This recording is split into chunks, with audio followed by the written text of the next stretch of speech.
नमस्कार रसिक हो. चित्कला यांच्या या 6व्या संवादामध्ये आपणा सर्वांचं मनपूर्वक स्वागत.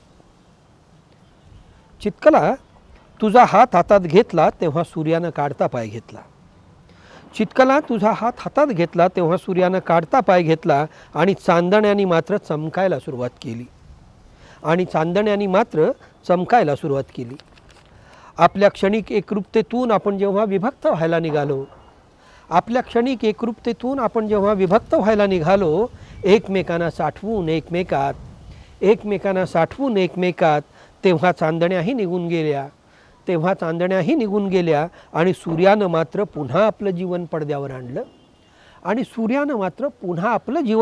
आणलं. जणू काही चंद्राला शह देण्यासाठी. चित्कला, तुझ्या मिटलेल्या डोळ्यांमध्ये जेव्हा सारं ब्रह्मांड शांत झालं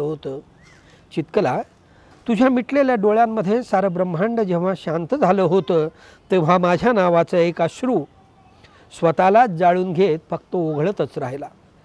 चित्कला, तुझ्या मिटलेल्या डोळ्यांमध्ये जेव्हा सारं ब्रह्मांड शांत झालं होतं, तेव्हा माझ्या नावाचा एक अश्रू स्वतःलाच जाळून घेत फक्त ओघळतच राहिला.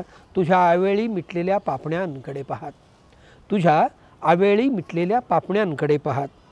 खेळात हार जीत चालायची चित्कला, पण बुद्धिबळाच्या पटावर एकदा घर सोडून गेलेलं प्यादं परत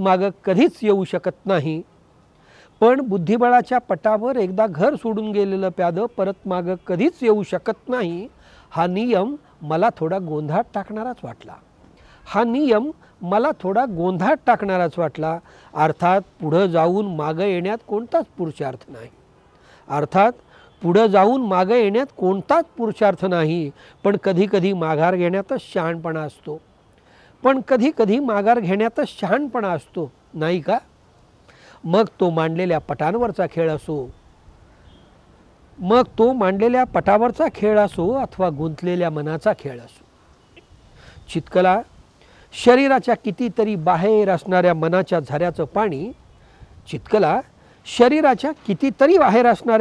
झऱ्याचं पाणी जेव्हा आटलेलं असतं, तेव्हा तुझ्या नावाचं धुकं संपूर्ण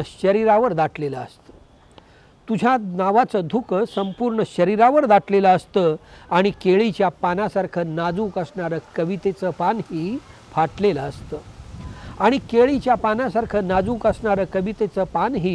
फाटलेलं असतं. चित्कला, तू आलीस, समोरच्या खुर्चीत बसलीस, तेव्हा मी माझ्यातून उठून बाहेर गेलो तुला तिराहिताच्या नजरेनं न्याहाळण्यासाठी.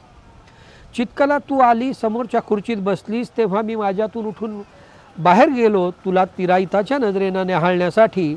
आणि तू उठून बाहेर गेलीस तेव्हा मी पुन्हा परत येऊन माझ्यात बसलो, तुझा आणि माझा संयुक्त विचार करत भविष्याच्या दृष्टिकोनातून.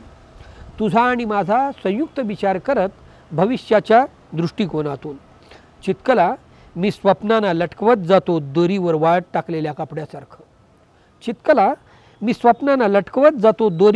टाकलेल्या कपड्यासारखं आणि सत्याशी प्रामाणिक राहतो परीट घडीच्या कपड्यांना हँगरवर ठेवल्यासारखं. चित्कला, मी स्वप्नांना लटकवत जातो दोरीवर वाळत टाकलेल्या कपड्यांसारखं आणि सत्याशी प्रामाणिक राहतो परीट घडीच्या कपड्यांना हँगरवर ठेवल्यासारखं. असा स्वप्न आणि सत्याचा संबंध मी जेव्हा फक्त कापडाशीच लावतो, तेव्हा मला कळून चुकतं स्वप्न आणि सत्याची जवळीक फक्त कफनाशीच आहे म्हणून.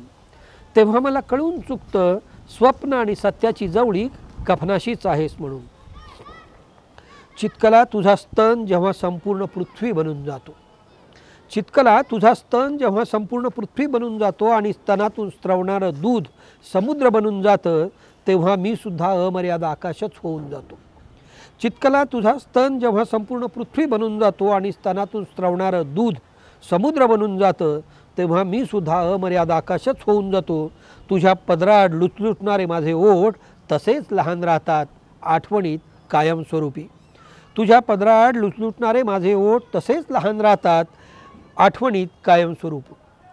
चित्कला, या कवितांवर तू अलीकडं मालकी हक्क अनेकदा सांगू लागली आहेस. चित्कला, या कवितांवर तू अलीकडं मालकी हक्क सांगू लागली आहेस। अर्थात हे खरंच आहे की मला शब्द सुचतात आणि संदर्भही मिळतात ते तुझ्यामुळेच। अर्थात हे खरंच आहे, मला शब्द सुचतात आणि संदर्भही मिळतात ते तुझ्यामुळेच। पण तू हे सोयीस्करपणे विसरतेस, तुला कवितेचा अर्थ आला तो माझ्यामुळेच। पण तू हे सोयीस्करपणे विसरतेस, तुला कवितेचा अर्थ आला तो माझ्यामुळेच। चित्कला तुझी पत्र त्याची पत्र जपून ठेवलीत मी उरात। चित्कला तुझी पत्र त्याची पत्र जपून ठेवलीत मी उरात, प्रत्येक घटनेसहित अगदी पोस्टमननं क्रमवारीनं लावलेल्या सलगतेसारखी। चित्कला तुझी पत्र त्याची पत्र जपून ठेवलीत मी उरात, अगदी प्रत्येक घटनेसहित अगदी पोस्टमननं क्रमवारीनं लावलेल्या सलगतेसारखी। तुझी पत्र त्याची पत्र येतात मला हाकारतात, तुझी पत्र त्याची पत्र येतात मला हाकारतात। मी ज्यांची नेहमी पारायणं करतो ती पत्र तिची असतात, मी ज्यांची नेहमी पारायणं करतो ती पत्र तिची असतात। आज अर्थहीन वाटणाऱ्या त्या पत्रांना तत्कालीन अर्थ मोठा होता, आज अर्थहीन वाटणाऱ्या त्या पत्रांना तत्कालीन अर्थ फार मोठा होता। म्हणून तर मी कुरवाळत चाळत बसतो त्यांना, पण कधी कधी हे सारंच असह्य होतं, अशा वेळी मला सावरून घेतात तुझी पत्र त्याची पत्र। पण कधी कधी हे सारंच असह्य होतं, अशा वेळी मला सावरून घेतात तुझी पत्र त्याची पत्र। चित्कला रणरणत्या उन्हाला भीक घालू नये म्हणून माणूस वापरत असतो काळा चष्मा। चित्कला रणरणत्या उन्हाला भीक घालू नये म्हणून माणूस वापरत असतो काळा चष्मा। तेव्हा कोणी म्हणतंही जगाचं नागवेपण चोरून पाहायला हा यानं बहाणा शोधलाय, तेव्हा कोणी म्हणतंही जगाचं नागवेपण चोरून पाहायला यानं हा बहाणा शोधलाय। उघड्या बोडक्या झाड्यांनाही उद्या पालवी फुटणार आहे, उघड्या बोडक्या झाडांनाही उद्या पालवी फुटणार असते, पण समाज पुरुषाच्या मनालाच नागवेपण आलं तर? उघड्या बोडक्या झाडांनाही उद्या पालवी फुटणार असते, पण समाज पुरुषाच्या मनालाच नागवेपण आलं तर ते लपवायचं कसं, याचा विचार कोणीच करत नाही, याचा विचार कोणीच करत नाही। दोष काळ्या काचांचा कधीच नसतो, दोष काळ्या काचांचा कधीच नसतो, दोष असतो तो आपल्या डोळ्यांचाच, अर्थात नजरेचाच। दोष असतो तो आपल्या डोळ्यांचाच, अर्थात नजरेचाच। चित्कला अलीकडं तुला कवितेत लेखनात वाचनात तितकीशी रुची राहिलेली नाही। चित्कला अलीकडं तुला कवितेत लेखनात वाचनात तितकीशी रुची राहिलेली नाही, हे मी जाणून आहे। कलेपासून तू इतकी दूर का गेलीस, कलेपासून तू इतकी का दूर गेलीस हे मला कळलं नाही। खरं तर कला हा तुझा प्राण होता, खरं तर कला हा तुझा प्राण होता। कलेसाठी कला की जीवनासाठी कला, कलेसाठी कला की जीवनासाठी कला, हा इतिहासात गाजलेला वाद तू माझ्याशी बोलायचीस। कलेसाठी कला की जीवनासाठी कला, हा इतिहासात गाजलेला वाद तू माझ्याशी बोलताना नेहमीच उकरून काढायचीस। भूमिका काहीही असली तरी तुला कला अत्यावश्यक वाटायची, भूमिका काहीही असली तरी कला तुला अत्यावश्यक वाटायची। अलीकडं मात्र तू त्याविषयी कोणाशीच बोलत नाहीस, अलीकडं मात्र तू त्याविषयी कोणाशीच बोलत नाहीस असं ऐकतोय। चित्कला जीवन जगण्याची कला इतकी एकतर्फी, चित्कला जीवन जगण्याची कला इतकी एकतर्फी आणि अस्तित्वहीन असू शकते का? चित्कला जीवन जगण्याची कला इतकी एकतर्फी आणि अस्तित्वहीन असू शकते का? हेच आज माझ्या पुढचं सर्वात मोठं प्रश्नचिन्ह आहे, हेच आज माझ्या पुढचं सर्वात मोठं प्रश्नचिन्ह आहे। चित्कला मैत्रीच्या ओळ्या बंधनात ही मन किती कोरडी राहायची ना आपली। चित्कला मैत्रीच्या ओल्या बंधनात ही मन किती कोरडी राहायची ना आपली।